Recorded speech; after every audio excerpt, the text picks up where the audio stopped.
Hi friends, ఇలా banana milk shake చేస్తున్నాం. బాదం పప్పులు, ఇలాచి, 2 బనానాస్, 1 గ్లాస్ మిల్క్. బనానాస్ తొక్క తీసి కట్ చేసుకొని మిక్సీ గిన్నెలు వేసుకోవాలి. బాదం పప్పులు వేయాలి ఫ్రెండ్స్. ఇలాచి వేయాలి.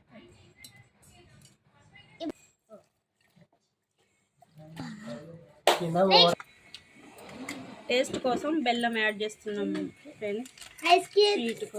షుగర్ అయినా యాడ్ చేసుకోవచ్చు, బెల్లం అయినా యాడ్ చేసుకోవచ్చు. నల్ల నీళ్ళు రా.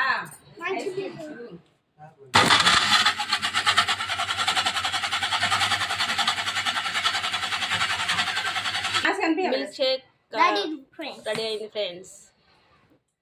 ఇలా గ్లాస్ వేసుకొని తాగాలి ఫ్రెండ్స్.